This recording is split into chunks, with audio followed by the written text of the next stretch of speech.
aí, turma? Beleza? Na aula de hoje nós vamos fazer as atividades propostas da página número 8, certo? De Física 2, da apostila 2, referente ao capítulo 5. Nós vamos começar na questão número 4.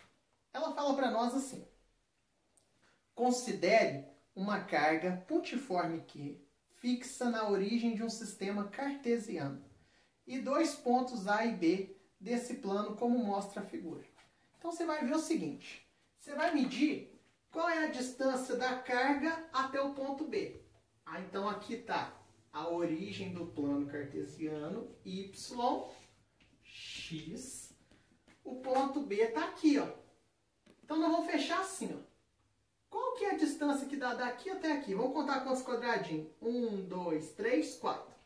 4 quadradinhos. Daqui até aqui dá quanto? 1, 2, 3. Então, essa distância aqui é o famoso 3, 4, 5. Certo? Então, vai medir 5 micrômetros essa distância. E qual que é a distância dessa carga? Esse aqui é o ponto B, hein? Até o ponto A que está aqui. É só contar quantos quadradinhos tem daqui até aqui, gente. No ponto A. Vamos contar daqui até aqui? 1, 2, 3, 4, 5, 6, 7, 8, 9, 10 quadradinhos. Então dão 10 micrômetros. Agora que nós já sabemos as distâncias, nós vamos lá. No ponto B, o vetor campo elétrico tem intensidade E. Então vamos lá. No ponto B, aonde a distância é D de 5 micrômetros, o campo elétrico tem intensidade E. E o potencial elétrico, V, tem intensidade V. Certinho? No ponto A, os valores dessas grandezas serão... Gente, vamos lembrar qual que é a fórmula? Campo elétrico é igual a K, que é a constante, que multiplica a carga em módulo dividido pela distância A ao quadrado. Lembrando essa fórmula, vamos ver o seguinte. No ponto A distância é de 10 micrômetros.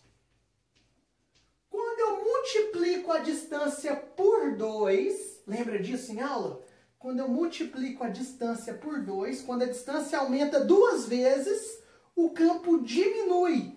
Diminui ao quadrado, lembra disso? Então, se a distância multiplicou por 2, o campo vai dividir por 4. Então, o campo aqui vai ser o E dividido por 4. Vou repetir essa parte. A distância era 5, passou para 10, multiplicou por 2. Quando a distância multiplica por 2, o campo divide por 4. Por que 4? 2 ao quadrado, porque ele é inversamente proporcional ao quadrado da distância. Só que na fórmula do potencial é assim, ó. V igual a K vezes Q dividido por D. Não tem ao quadrado. Então, acontece assim. A distância multiplicou por 2. O potencial elétrico vai dividir por 2. Então, o potencial elétrico, aonde era V, vai passar a ser V dividido por 2. Por que não é 2 ao quadrado? Porque na fórmula não é D quadrado. Com isso, nós concluímos que a alternativa correta é a letra A de amor. Quinta questão. No campo de uma carga elétrica pontiforme Q, o trabalho da força elétrica que atua em Q, no deslocamento de A até B, segundo a trajetória 1, é T1. E segundo a trajetória 2, é T2. Assim tem-se... Gente, essa questão ela é muito simples. Se a carga vai sair do A e vai chegar até o B, o trabalho da força elétrica não se preocupa com o caminho. Ele independe do caminho. Só depende do ponto de saída e de chegada. Não depende da trajetória. Tranquilo? Ele não depende do caminho. Como o trabalho da força elétrica não depende do caminho, o trabalho realizado pelo 1 vai ser igual ao trabalho realizado pelo 2. Por quê? O 1 saiu do A e chegou no B. O O 2 saiu do A e chegou no B. Como eles saíram do mesmo lugar e chegaram no mesmo lugar, o trabalho do 1 é igual ao do 2, porque o trabalho não depende do caminho. Certinho? Com isso, nós concluímos letra C de casa. Na questão número 6, nós temos uma carga Q positiva e uma carga Q negativa. O ponto P é o ponto médio, é o meio do caminho. Nós fizemos uma questão bem parecida com essa, que foi a questão do para-sala. Nós fizemos para trás uma questão bem parecida com essa. Olha só o raciocínio. Nós temos o seguinte, o ponto P está no meio do caminho. Vamos lembrar do campo elétrico? Carga positiva gera um campo de afastamento. Então, esse aqui é o campo gerado pela carga positiva. Essa carga é carga negativa. A carga negativa gera campo de aproximação.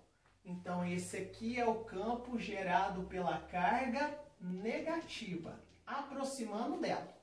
O campo resultante é quando os dois campos estão na mesma direção e no mesmo sentido, é só somar. Então, o campo resultante, ele vai ser a soma do E1 mais o E2. Esse campo vai dar zero? De maneira nenhuma. Um campo está ajudando o outro, esse campo vai ser mais intenso. Agora, vamos lembrar o potencial elétrico? O potencial elétrico resultante, ele é o potencial do positivo mais o potencial da carga negativa. Lembra que potencial elétrico é uma grandeza escalar. Como que a gente calcula ela? O V positivo é só pegar o K, multiplicar pela carga positiva e dividir pela distância. Vamos falar que a distância daqui até o ponto médio é x. E do ponto médio até a carga negativa, como é a mesma distância, também é x. Então vai ficar K vezes Q dividido por x. Na forma do potencial é KQ dividido pela distância. Não tem quadrado na distância, é só dividido por D. Só que o nosso D aqui é o próprio x. Como que vai ficar o potencial da negativa? O potencial da negativa vai ficar K, que multiplica menos Q, dividido pela distância, que é x. Então, vai ficar menos KQ sobre x. Certinho? Observe que essa carga não é em módulo. Potencial elétrico é grandeza escalar. Então, a carga não é em módulo. Se eu somar o positivo com o negativo, olha o que eu vou ter. Positivo. K vezes Q dividido por x. Mais o negativo, que é menos KQ dividido por x. Quando eu somar isso tudo, vai dar V igual a zero. Então, o potencial elétrico no ponto P vai ser igual a zero. Para nós, o que corresponde à alternativa C. O potencial elétrico resultante no ponto P é zero. A questão número 7 fala para nós assim.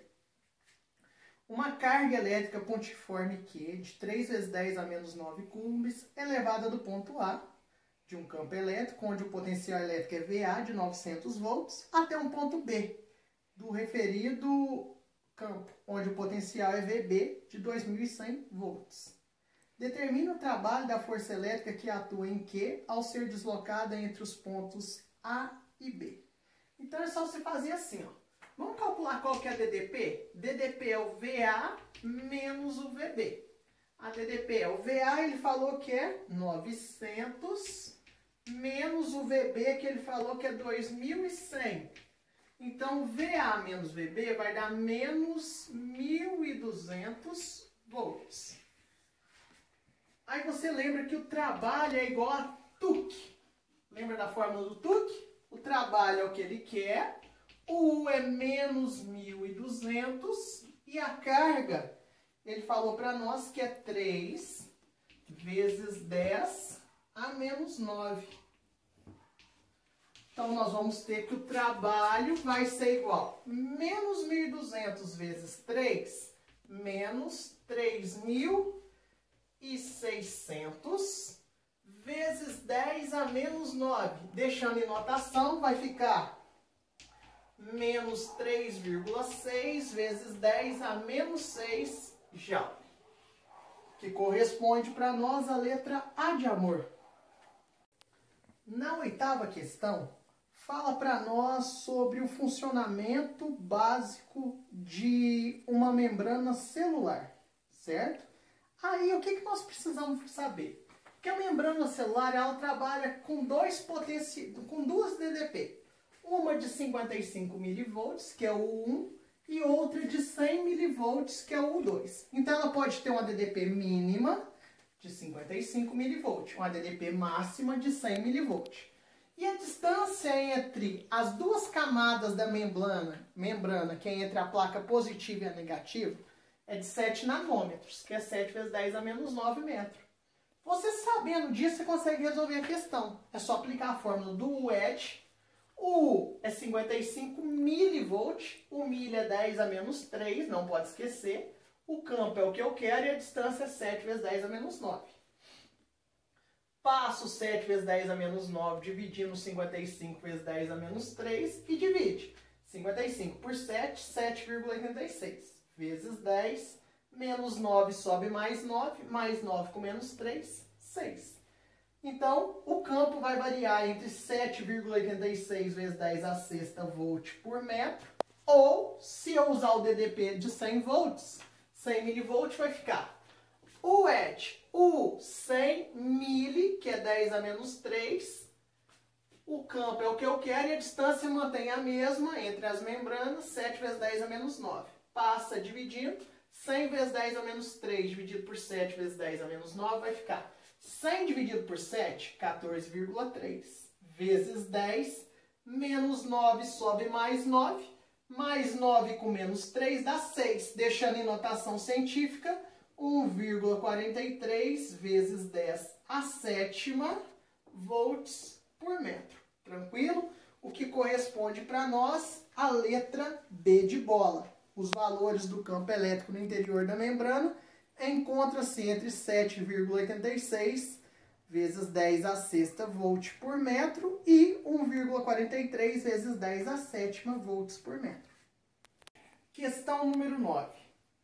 O átomo de hidrogênio, no modelo de Bohr, é constituído de um elétron de carga E que se move em órbitas circulares de raio R' em torno de um próton, sob a influência da força de atração coulombiana. O trabalho efetuado por essa força sobre o elétron ao percorrer a órbita no estado fundamental é... Então, olha só. Você tem aqui no núcleo um próton, aí separado por uma distância... Aí você tem como se fosse um círculo de raio que ele falou que é Rzinho. De raio Rzinho, certo? Um círculo de raio Rzinho. E nesse círculo aqui você tem um elétron rodando, orbitando em torno desse próton. Então o próton está aqui no núcleo, um elétron orbitando em torno do próton no núcleo. Ele pede para nós qual que é o trabalho realizado pela força elétrica quando o elétron roda. Gente, olha só. Vocês aprenderam que o trabalho ele é igual a Tuque. Trabalho é o que a gente quer. Vamos fazer uma volta completa. Completa não, pode ser meia volta para ficar mais fácil. Quando ele sai daqui, do ponto A, e vem até aqui, ponto B. Tanto faz. Qualquer ponto que você quiser vai dar na mesma. Como que você calcula o U? Vamos fazer aqui no cantinho U para vocês verem. O U é simplesmente a DDP do VA menos a DDP do B. É o VA menos VB. Como que você calcula o V mesmo? Ó, o VA é K vezes a carga, que é o Qzão, dividido pela distância, que é quem? Rzinho. Então, V é K vezes Q dividido por D. O D é o próprio Rzinho. Menos, qual que é o potencial no ponto B? K, a carga é a mesma e a distância é a mesma. Então, quanto vai dar isso menos isso? Vai dar zero. A DDP é zero. Ô, gente, lógico que a DDP vai dar zero, porque ele está na camada da eletrosfera. Cada camada da eletrosfera tem um potencial elétrico que é o mesmo em toda a camada. Então, se ele sai daqui e vem para cá, o mesmo potencial elétrico do A é do B, porque está na mesma camada atmosférica, na mesma camada eletrosférica. Então, ADDP vai dar zero. Quando eu multiplicar zero pela carga, o trabalho vai dar igual a zero. Então, essa questão é uma pegadinha. Quando o elétron dá uma volta ou 1000 voltas em torno do próton que está no núcleo, o trabalho realizado pela força elétrica é igual a zero. Tem que ser zero, gente. Para a gente pensar. Imagina se o elétron consumisse, gastasse energia para dar uma volta em torno do núcleo. Quantas voltas que o elétron dá em torno do núcleo em uma hora, em um dia, em um ano? Imagina quanto de energia que ele ia precisar para ficar rodando. A energia do universo inteiro ia ficar só por conta do elétron ficar rodando. Hein? Então não tem lógica ele gastar energia para rodar em torno do núcleo. Então o trabalho gasto pela força elétrica é igual a zero. Certinho? Então a alternativa correta, letra E de escola. Certinho? Pessoal, eu vou fazer o fechamento desse capítulo nessa questão número 9. Espero que vocês tenham conseguido entender bem essas coisas, tirarem as dúvidas de vocês. Muito obrigado pela atenção, um grande abraço, estou morrendo de saudade de vocês e fiquem com Deus, tá bom? Lourdes Virtual. A gente ama.